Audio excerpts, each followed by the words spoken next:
Hello, and welcome to Take Two. I'm your host, Chris Edwards, and here for another episode. So now, typically what I've always done is taking a look back at previous guests from my other Friday show over on IG, but we're switching it up just a little bit. We're going to continue to focus on entrepreneurs and how they use social media to enhance their businesses. So today's guest is a very special guest. All right. So she is a small business owner, career coach, Black woman photographer, and a podcast host. She hosts Small Biz Bites and Girl Listen. Ladies and gentlemen, help me welcome Miss Gwendolyn Houston-Jack. Hey, Gwendolyn, how you doing? I'm doing pretty good. That was an awesome intro. Awesome. Well, listen, you're an awesome person. I got to give you a good intro. Thank you. How are you doing, ma'am? I'm doing extremely well. Believe it or not, like I'm feeling a little extra oomph. I'm trying not to dance, which is normally my thing when I'm on camera. Okay. So I'm gonna keep myself, stationary. Listen, you don't have to for me. If you want to get up and move a little bit, go right ahead. So listen, just so people know, I've gotten to know you a little bit through our mutual friend Ron Lewis. He's also a photographer, a great guy. He's one of my accountability buddies, and we'll get into accountability a little bit. And we host a show on IG. Well, actually now on YouTube, together on Thursdays and Fridays. But I've gotten to know you through him, and I love what you do. And I was actually a guest of yours on Small Biz Bites last year. So I want to be able to return the favor and have you on, because I think that you have a great story. And I want to know how, you transitioned from your previous business or working in corporate America to doing your own thing, and then also leveraging social media to help build your businesses. Because it's not just one thing you do. You have several different things that you do, and you do them well. So let's just dive right on in and start talking about it. Give people a little bit of a backstory about who you are, where you're from, and how you've transitioned into social media. Okay. So I have been told, and I'm okay with it, that I am a Southerner. But I was really born to be like a Northerner. I'm an honorary New Yorker, right? Okay. We were born and raised in Houston, Texas. And the moment I graduated, I moved to New York City because I wanted a bigger city. And who wouldn't want to be in New York, right? So I came of age in New York City, which is primarily why I am the way I am. So let's just start with my name. Can we go there first? Can I do that? Absolutely. So when I introduce myself, I typically say Gwendolyn G.R. Houston-Jack. It's a lot of letters, but I love it. People will either call me Gwendolyn or they will call me G. And let's just say in my former life is how I like to look at it, because, everybody is evolving and transitioning. When I was Gwen, that person, God bless her, she was sweet. She did everything for everybody. She was labeled as militant, but didn't really know the power of her voice.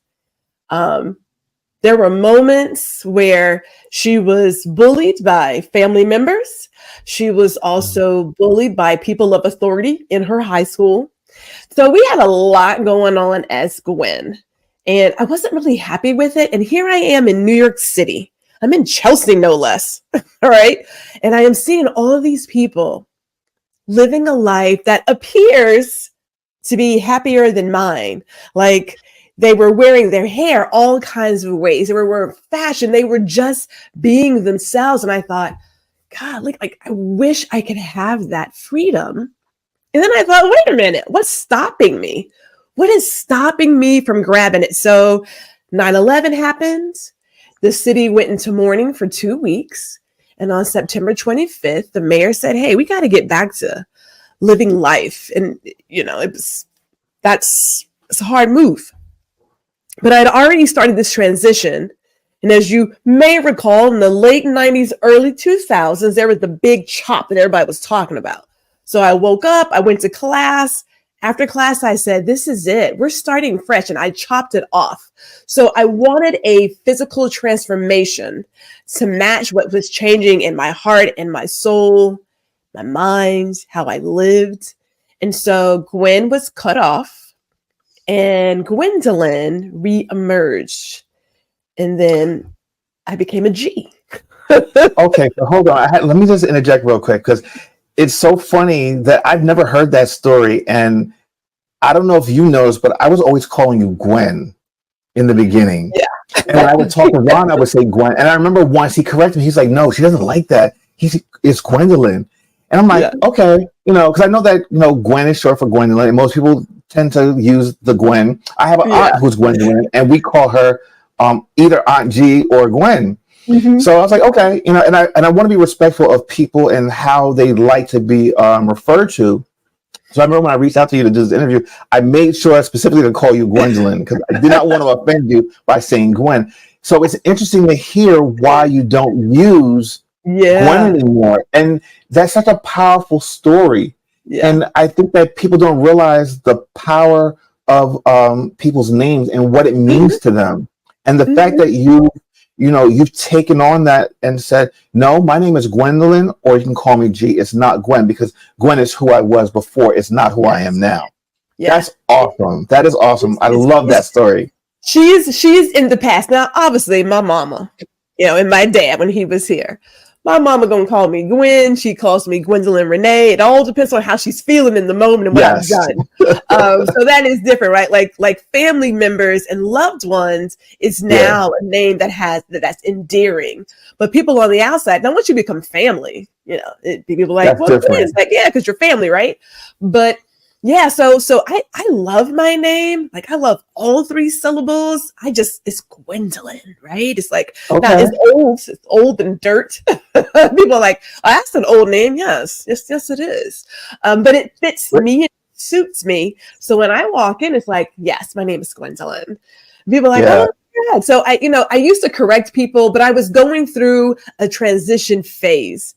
And, people like to bring up your past. They like to assume that they remember you from way back when. I am not that person. Now, Gwen, like I said, she was mild-mannered. I'm going to cuss you out, probably cut you, and then turn around and serve you a dish with love, right? So, so I'm fully aware of who I am. But I believe G is just as easy as it's one letter. How can we not get that right? People are like, is it? It's like, it's just G. It's just G. Nothing else, nothing more. Nothing just a sprinkle of G. Yeah. I totally get that. And I embrace that whole story. I love it. So let's talk about what you were doing prior to being on camera all the time and in back of the camera. What were you doing in your previous life? Because, I think all of us, especially at a certain age, if you decide to transition to do your own thing, you look back at that career and say, this is that helped me to get to this point. So what is it that you were doing previously? Oh, yeah. So, my generation, and clearly you may be part of it too. We were part of that gen that did the 20 years plus and we got a pension and then we went to our retirement, whatever that was. So the job I had, it was in retail. I love retail. I love selling. I enjoy serving people. That was my heart's desire. But as I worked in my job, there came an opportunity where I had a chance to be in front of the camera. So I became a face. I'd always wanted to be like a professor or an educator, but school, I have to admit, I'm highly intelligent, but I'm also a slacker, a huge slacker. Grade A, as a matter of fact, top tier. So I thought, okay, college professor, I did it. I didn't want to go to class, so that didn't last very long. But in terms of adult education, where I could manage a team, I could write training, and then lo and behold, they were like, hey, Gwendolyn, you actually photograph really well. Can we use your face? I was like, well, yeah, sure. Put me out there. And then it went into, hey, Gwendolyn, you're actually really good as a trainer. Would you like to do our training videos? And I thought, okay. Now we did it, but they were using scripts. We don't do scripts because no one talks. You know how they do script and stuff. Ain't nobody talking like that, right? So it's like, if we do it, can we just do impromptu? Give us a story and let us just vibe it out. So we became this face for the company. So, we were doing store openings and people would scream and cry like I was Michael Jackson. It was the most bizarre thing I've ever seen. I was like, calm down, people. Like I'm your coworker. So we learned how to perform, if you will, in front of the camera for people, because retail is theater. It's theater, people, just in case. Like it's real, but it's like a couple extra notches, a little extra notches. Yeah. It's a little extra notches, right? So we had gotten accustomed to speaking in front of large crowds, recording video, understanding cues and camera and lights. So I always knew I was going to leave. So that was never a question. It was a matter of when. And I had planned to leave on April 1st, 2023, to be exact. But the good Lord said, sis, I'm going to help you out real quick and push you along your way. So we jumped that date and got right into it. So I was accustomed to being in front of the camera. And I thought to myself, okay, so we started the photography business. And if I may say this, it didn't come because I knew it was going to be a second career. I was homeless for a spell. I was underemployed. And if you know about being underemployed, 2 part-time jobs don't make a full-time job. Those magnets never meet. So I created the photography business to help bring in a little extra income. And the more I did it, the more I realized this could be my second career. I'm really loving this. So we were working that job while keeping the full-time job because something has to help support that dream. I mean, I'm not that person who's just like gone with the wind and no, I need to make sure there's still food on my table because I'm bringing that trauma with me. Right. Let me interject real quick. I want to ask a question because I've noticed that you've been saying we. Are you talking about you and your husband, or is it you and the third person? Okay. So as a business person, it's always we, right? It's plural, even though it's me, myself, and I. Okay. So it's funny. And no, people are like, is it more of you? It's like, no, it's just one of me. Okay, just want to clarify. I figured that's what it was, but I just want to clarify for everyone else. Yes, it's a habit at this point. I rarely talk about myself in like a single person because I'm always, I'm always out here representing at this point the GRH brand, and so I speak as a we, even though it's myself. And if you think about like your community and your friends who help support you, you could say we, but no, we. Me, myself, and I, we're doing all the things, wearing all the hats. Okay, I got you. I feel you. And I know exactly what you mean. Like, so how big is your team? Oh, it's just me. Look, how big is my team? Just me. Yeah. Now, I will say this. Okay, so in 2016, when I met my husband, we were dating at the time. We weren't even engaged. We had spent so many weekends together, and I was paid to photograph my family reunion by my mother. And he was like, hey, are you busy? It's like, yeah, I'm going to be gone for the next 3 days. Da, da, da. And he's like, well, maybe I can come and help you. And I was like, what? And he was like, yeah, I can help you. And I was like, okay. And I've never brought a person to the family reunion ever. Oh. Yeah. So I was like, oh, dear God, please give me all the strength in the world to deal with this right now. Right. So he, of course, brought some liquid gifts for the parents. But he was a great help. It was a great help. So he has been part of the team since that point, but he was not part of the team originally. But yeah, I knew that it was going to be my second career. So when I stepped out, the photography did its thing because I built it up. And then I realized, there are so many gifts that we had. And I was going through a phase of, it's not even a phase. Let me not say it like that. It is an evolution that you realize we have more than one gift. I think it's great that this younger generation is getting a different message about who they are and what they can be. Yes. That you don't have to pick just one job and do that one job for I did mine for 25 years, 8 months. I loved it. But there were so many other gifts that I had that, had I not been put in that situation, would I have pursued photography? I'm not really sure, because we were taught and told you do one thing. Nothing against niching down. I got nothing against it. I want to play with all the crayons in the box. Every I single hear one. you. I hear you. No, it's So I funny you thought say to that myself, because go ahead. no, I think our generation definitely grew up with that. Like I came from a Jamaican household, and one of the things was you go to school, you get a job, and you pay your bills and you do this and you do that. And it was never heard of to quit your job, take a risk, or do things that were just unconventional. And Mm, I guess I was always that person where I just never felt comfortable just being put in a box. I want the color outside the lines. yeah. And similar story with me when I lost my job at the beginning of the pandemic. I decided that's it. I'm not doing this anymore. I just need to figure out a way and use all the skills that I've acquired over the 20 something years of working in architecture to figure out how to maneuver myself and move into Mm, the new me, as I would say. mhm, mhm. I was able to do that. So I totally understand where you're coming from. And I didn't realize that you really just started doing a lot of this stuff last year, correct?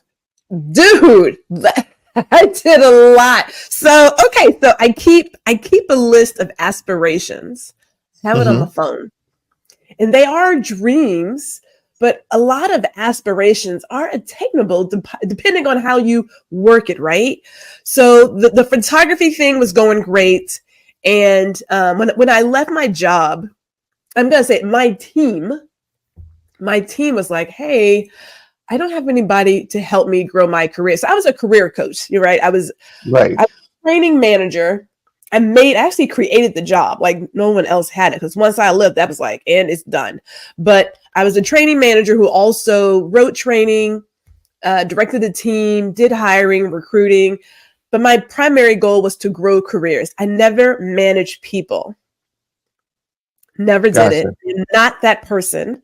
We always hired great talent. And in my mind, great talent manages themselves. So Mm-hmm. I have to manage you. We're going to have some problems because I don't get paid for that. Like I have other things to do versus telling this grown person when they can and can't go to the bathroom. I don't think so. I don't have that kind of patience. It was not my thing. So my team followed me and they said, hey, you should probably get paid for talking to us. And I was like, you know what? I think you're right. So I decided to do career coaching because I've always done it. Always done it. I thought, let me continue doing that. So let me keep doing that. But more importantly, I'm going to focus on entrepreneurs specifically. I have a subset of customers who are career-minded individuals, but my primary focus are entrepreneurs, helping them grow the business acumen because everybody wants to be a business owner, but don't Right. always have all the skills to do so and want to scale a business. I'm thinking, have you ever done anything like this? Oh, well, no, I could just bring in Bobby and Susie and they'll figure it out. And yeah, that's not, no, no, wouldn't think that's a good thing to do. And in the midst of that, I remember at one of my training sessions, because I would lead training, I'd write it so that I would perform it or have someone else do it so I could take notes. And someone said, you should be like a TV host. And I was like, you know what? Maybe one of these days we will do something like that. And so I just had this need to talk, and I thought, I'm going to do a podcast. Matter of fact, I'm going to do 3. I'm going to do 3 podcasts. Girl. Share everything with the world. Share it all, right? And it's been fun. It has been. We started in March of 2023. Okay. Right. Now, I will say this: Small Biz Bites is my first sort of go at it because it was on Instagram TV at the time, which became IG Live. I don't know. Yeah, Anyway, yeah, yeah, right. So I yeah. started then in 2022. And I thought, okay, this is great. And then, Instagram does what Instagram does. And Yes, then I Lord. thought, okay, I want to take this up a few notches and really plant my feet. And so I ended up going with a bigger, broader, so we have all of the things going. I'm playing with all of my gifts, all my gifts. And so you should. So here, let me ask you this, because it's one thing to say, all right, I'm going to leave my current job and do my own thing. I'm going to start a podcast. I'm going to start a YouTube channel, and then I'm going to also do this photography thing. And it's one thing to say, all right, I'm going to do this stuff, but then, all right, how do I get paid off of these things? And then on top of it, how do I really make this work on social media? Because social media has changed dramatically over the years. I remember when I first got on Instagram, like most people, it was really just to kind of highlight some of my photography stuff that I was doing and all my travels and stuff. And then around 2018, it's when it kind of turned for me, where I was using social media as a means of creating partnerships with brands and becoming brand ambassadors, and an ambassador for not only brands, but like companies and stuff like that. And now it's like turned into this other thing where I'm managing brands. So how do you take all those ideas, all those things that you were doing, that all of you guys were doing, and marketing yourself? Because you had the small biz bites that you do, was it, I think it's every week, right? And then also the Girl Listen, and you have some amazing people on there. And what I really love about those two things, not even necessarily just the whole interview that you do, but you take small little clips and you're using them on social media to promote those things, but they're so well done. You pick the perfect clips to highlight, because it really draws people in. Like, that's how I got drawn into you, really. How did you go about doing that? And and I'm sure you've had to adapt it over time, because as social media changed, you have to change with it as well. Yeah. Yeah. Oh, so, woo, buddy. Okay. So like you, started with Instagram, and okay. Let me break it down like this, because I am taking who I am, and it is becoming a brand, if you will. And I kind of hate the word, but then I also get it. Like, by nature, everyone has a personal brand. It's called your reputation, just in case people don't know. Word is bond, right? So if you are shiesty, people will always know you being shiesty. If you're a person who keeps your word, people have no doubt, like, oh yeah, that's G, yada, yada, yada, it's all good. So reputation has always been your personal brand. Let's just all agree to that. These fancy words is like, we've been there, done that. I don't care how y'all package it, but whatever. So my YouTube channel has been there for forever.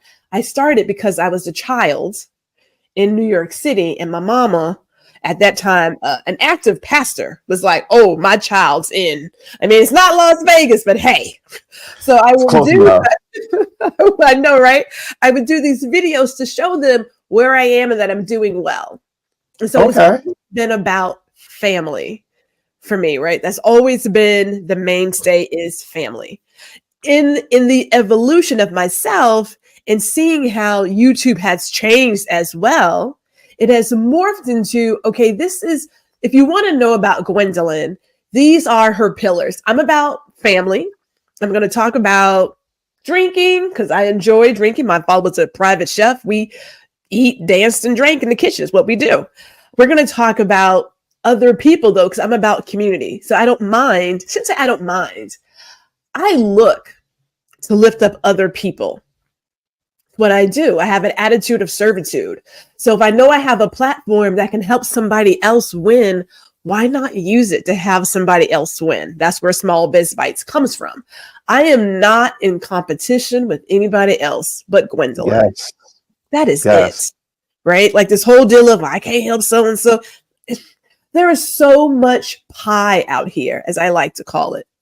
There's more than enough that we can all win. There's more than enough. More than enough. People who enjoy me, God bless them, because I'm a handful. Actually, I'm more like a bushel, like a barrel, right? Like, this is not a small thing here. So the person I would help and work with is maybe somebody that someone else would not take. There's plenty of work. So that's where Small Bits Bites came from.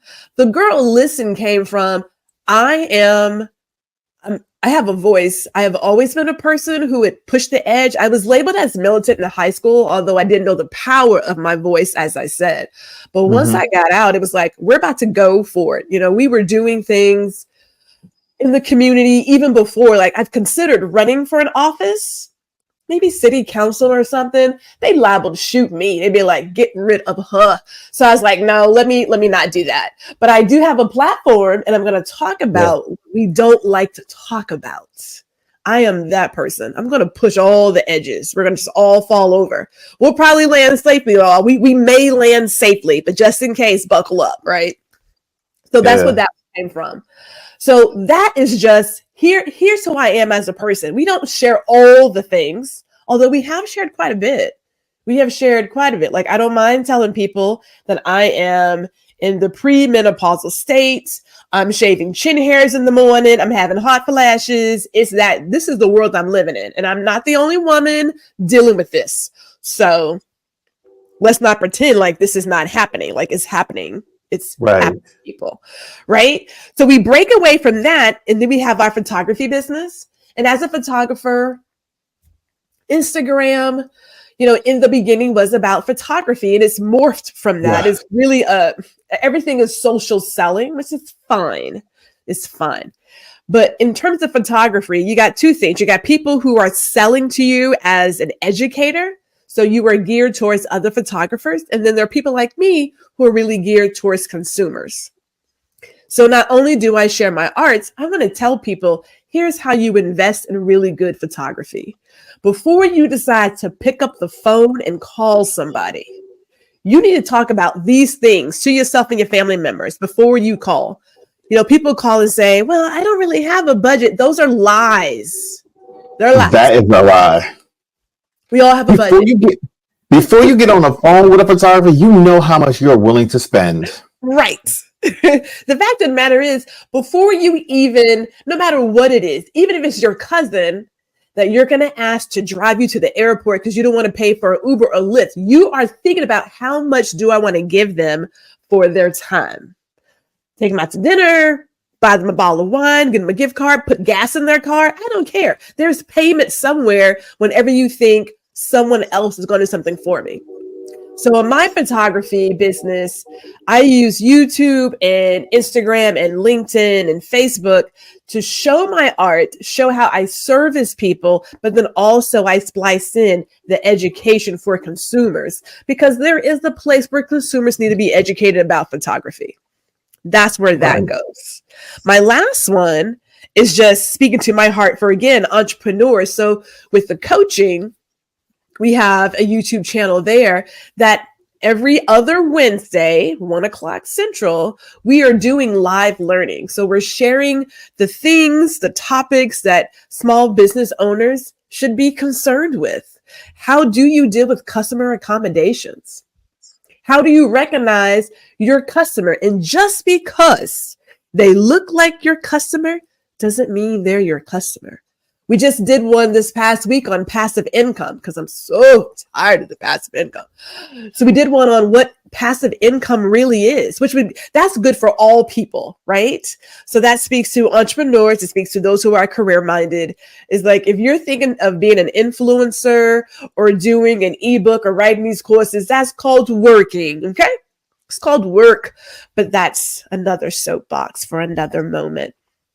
All together, we take these social media platforms and we craft the story to let people know what we're doing. Again, I'm not for everybody. I'm not trying to be for everyone. It's not my deal. However, I do want to promote what I am doing because there's probably somebody out there who could benefit from my message. So I love taking the podcast, this video podcast, and as you mentioned, making little snippets of the highlights of our conversation to say, if you really enjoy this little piece, this little 60 seconds, you're going to probably enjoy the entire conversation. So you should come over and look. And people think to themselves, I don't want to be in everybody's face and I don't want to toot my own horn. You better toot it because somebody has to do it. Somebody has to. Somebody should be you. Like, you should be your biggest cheerleader. So I am mostly about Gwendolyn, but also I want to celebrate those other people that I have partnered with who have given me their time. So I love doing my clips and sending a copy of the podcast to the other person to use as they see fit. It's perfectly fine. Or like if they were to come on the podcast, they could stream it to their destination. I mean, we have all of these options, but I love the idea of serving other people. I love that you do that. And I believe strongly in that as well. When I come on and I do this, it's not for me. My thing is that if you have any type of platform, if you're doing some type of show, podcast, video on YouTube, especially when you have guests, allow your guests to speak, because, that's the reason for bringing them on. It's not to hear yourself talk. I want to give you the floor to introduce you to people that you might not necessarily be viewed by on a regular basis, so that they can see what it is that you do, follow you, and then also, gain some knowledge, or even potentially work with you in the future. I believe that we are on here for a reason. I have so many other things that I'm doing. Sometimes I feel as though I don't have the time to dedicate to this, but I know that it's important for me to do, for us to have this conversation, for people to hear this conversation, because I think it's important. We might inspire somebody. You might inspire someone that looks like you, that's gone through similar things, that say, oh my God, she did it, so can I. And why can't I do it? So, every time that I'm feeling as though I can't do something, I always step back and say, you know what? Someone could possibly benefit from the conversation that I'm having, or something that I might say, because I know I have been inspired by listening to other people such as yourself. It's so inspirational to know that, especially people that look like us, can do this as well. Because I think a lot of times we are not highlighted by the general public. We're like a subset of people that are on social media, on YouTube, Instagram, Facebook, whatever. So to be able to have these platforms to highlight people that look like us, I'm all for it. And I'm going to continue to do it until I can't do it anymore. But yeah, going back to like this personality, one of the things that also draws me to you is your strong personality. You're not afraid to speak your mind. You're not afraid to be a little saucy, as some of us would say. And sometimes you need to curse a little bit just to get your point across. And I love that about you. So I'm a creative writer. I've been writing since junior high, high school. I did UIL. I was not an athlete in high school. I had favoritism, so there's that. But I did do the academic sports, so UIL. So we did speech, debate, and writing. Got my name on the marquee because I was a writer. So I do believe that there's like a little place for a little spice in your language. Yeah. I don't believe that the words we choose in that manner talks about our character.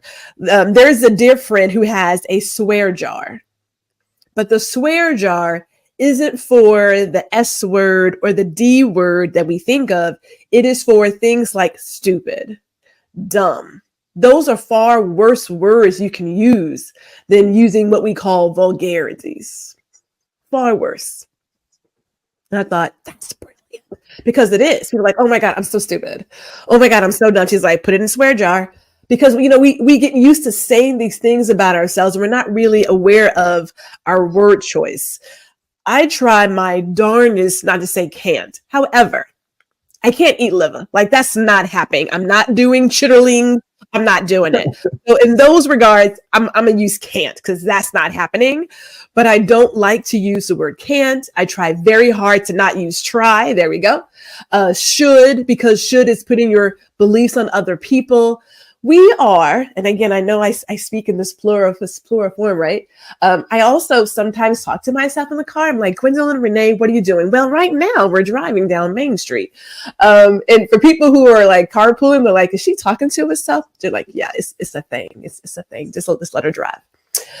All that to say, personality wise, when you don't know how great you are and then you figure it out, it's like trying to put a genie back in a bottle. It's not happening. So when I found my voice, and it took time, this was not like an overnight thing. We are talking 20 plus years in the making, getting stronger every single day, continue to evolve. And even with our level of communication, learning how to be more gracious in our communication, learning to take our time. So I will tell you this. My superpower is that I stutter. It's my superpower. It was the third grade. It was Mrs. Graff. She said, Gwendolyn, I need you to pause, take your time, think it through. Because, as a kid, the stutter is just like, you got all these words and so it's not enough room. Like, I can't get it out. I can't get it out fast enough. I was like, great, I'm going to pause. So when people talk to me, I take my time, not because I'm still thinking I'm going to stutter. It's more of I want to hear you, but hear all of you. And I want to really think about what I'm about to say. Because, when you put it out there, you can't unring the bell, right? Like it's out there. You said it. Well, I didn't mean to. You meant exactly what you said. So I'm very intentional with my words and how it's delivered, where it's delivered. So my character has evolved over the time. Am I a jagged little pill? I almost said something. Yes, I am. I keep bringing this like, wait a minute, don't do it. I am very jagged. However, I am also someone who is ride or die, who is going to care for you, right? Who's going to handle you with the care and the love that you need, want, and deserve. I'm just, I'm the auntie that you really need in your life. I'm that person. And there's just no way I'm going back. I mean, I spent so many years not talking as a child. I mean, I stuttered and my name is Gwendolyn. Dear God, like my parents just really set me up. They set me up horribly. But as I've gotten older, I took an AP speech communication class the summer before I became a senior. And the professor said, to get better at speaking, you need to take more speaking engagements. And that's what I did. I put myself in positions that would force me to be better at communicating, presenting, and talking, and strengthening my voice. So we did all those things. When people see me, they're like, oh my God, she sounds amazing. It's like, calm down. I'm still an introvert with extrovert tendencies. Calm down, okay? This Virgo has a limit. But I'm good. I'm good for you, but then also I may be a tad bit too much, just a tad bit. I love the too much. I can't get enough. And it's so funny you say that. I'm an extrovert. I love to talk. I love to meet new people. I think that's one of the things that my husband hates about me. Hates a strong word. Dislikes a lot because like we can go anywhere and I can start a conversation. He's just like, can we just be you and I for a little bit? But it's a good trait to have. Listen, it's gotten me this far, and it's allowed me to meet some amazing people such as yourself. So, I don't regret not one bit of it. It's one of my jobs. Like I said, when I was in the corporate field, I would do store openings. One, we did crazy parties. We were known for our parties and our signature drink. You know what I'm saying? So okay. I loved doing the parties and being the welcome wagon for the charity of choice. You walk around, you're shaking hands, you're talking to people, you're doing your thing. I loved it. Absolutely loved it. And then I was like, okay, I'm so exhausted. I think I'm done. So when people are like, are you a social butterfly? Not necessarily. Like I appear on social media as this person who is like out there and go-getter, and it isn't it? So those extrovert tendencies, they show up when they're necessary. Yes. But I'm a class A loner. My husband is a class A loner. I don't like people exhaust me. I got like maybe an hour, maybe 2. All right, 3. Depends on the people. But I'm gonna come in. I do come in with like, oh, there are people here. Yes, there are people. And then I'm like, oh, there are people here. People here. This may not last long, husband. We may be here 30 minutes. Now Now you he sound like my is, husband. he's a wallflower. He's not the wall. He's the wallflower. He's got to like warm up a little bit. He's got to, he'll do the crossed arm thing and then he'll kind of shake his head. And he's like, okay, well, kind of digging the music. I'm like, Kenneth Jack, and off the wall, let's dance already. No. He's like an old car. You got to crank him a little bit, crank it a little bit. Me, I'm like, That I sounds came to familiar dance. I to am me. dancing. That sounds very familiar to me.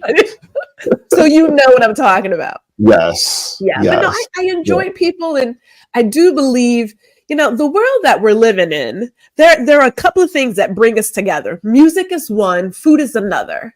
Mm-hmm. Right? And I just don't understand why we are so fixated on what could tear us apart. Even when you take out the different parties and just list the values, people want a safe place for their family. They want a good job. They want to be able to afford groceries. That has no partisanship. That's just human, right? So there are far more things that are alike than there are different.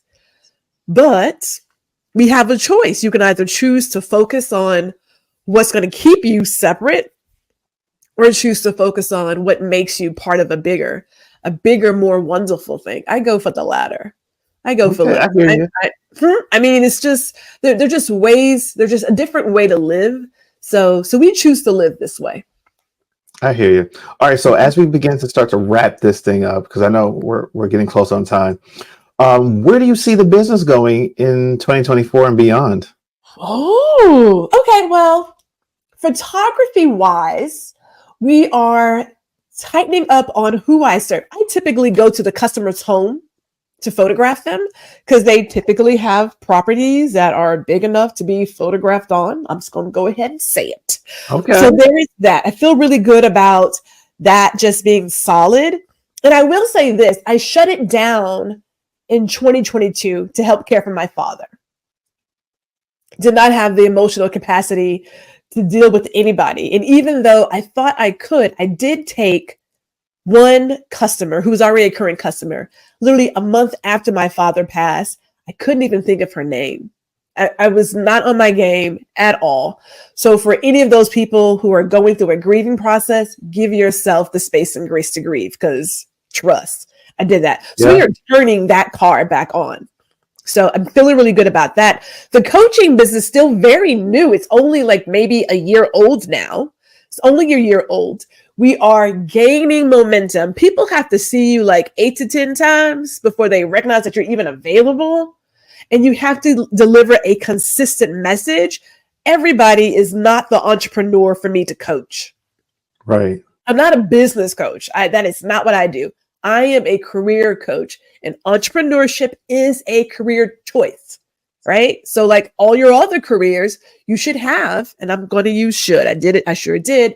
You should have someone to help grow that career for you. Now you can get somebody for your business. I am for all of this up in here. I'm on the mental things. I'm on the what's not tangible. Okay. And then in terms of our podcast, we're coming into season 2 for Girl Listen, season 3 of Small Biz Bites. I am feeling really good about the people that I am meeting and bringing onto the platform. I do want to say one thing, because people often think about podcasts and they immediately think, how are you making money? My intentions for creating a podcast was never about money. I just want to be able to share my message for whomever out there needs it. I want to use Small Biz Bites to elevate and celebrate other small business owners. I want to use Girl Listen to say, these are the things that we should talk about in terms of women, and that, yes, we are second-class citizens, just in case you people didn't want to recognize that. And then lastly, with the coaching, which is under Hugh-Jack DMS, I don't want anyone else to fall into the pitfalls I fell into as an entrepreneur. End of story. If it makes money, great. If it doesn't, I don't care. I still did what I'm supposed to do. When someone says, that video just helped me, done. I'm good. I can die happy. There you go. Awesome. All right. So before we jump off of this, what is some words of wisdom that you can leave for people as they listen to this? You know what? I do have a saying, believe it or not. I used to tell my team this when I was working full time, and I say it to people now.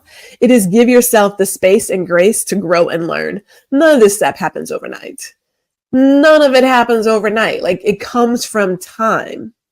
But you gotta give yourself some grace and mercy. When people think that they have like failed at something, it's not failing. It's a learning opportunity.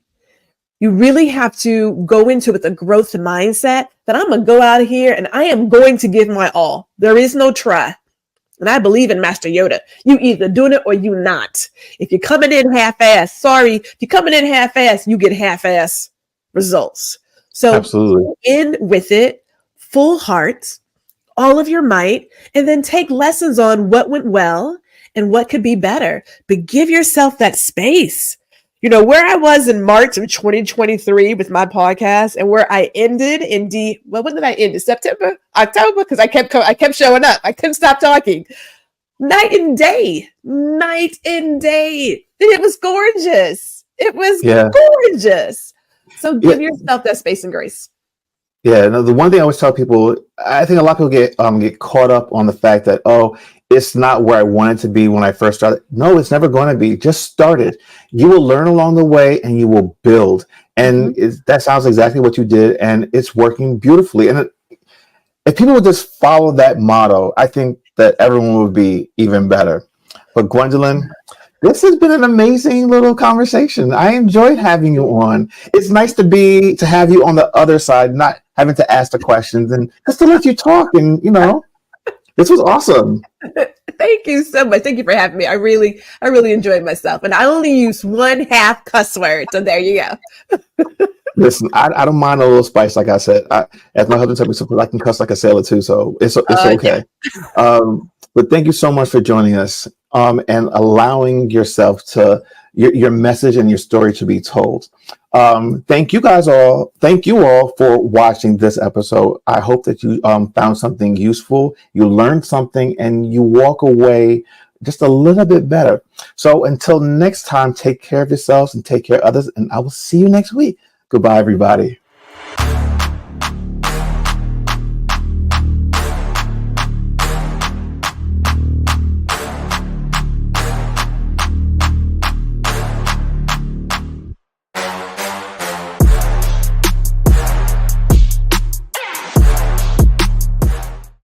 Thanks for watching this show on Indie Soup Media. Now, if you're watching here on YouTube, make sure to subscribe, like this video, and hit the notification button so that you can get notified when we drop new videos every week. See you guys next time.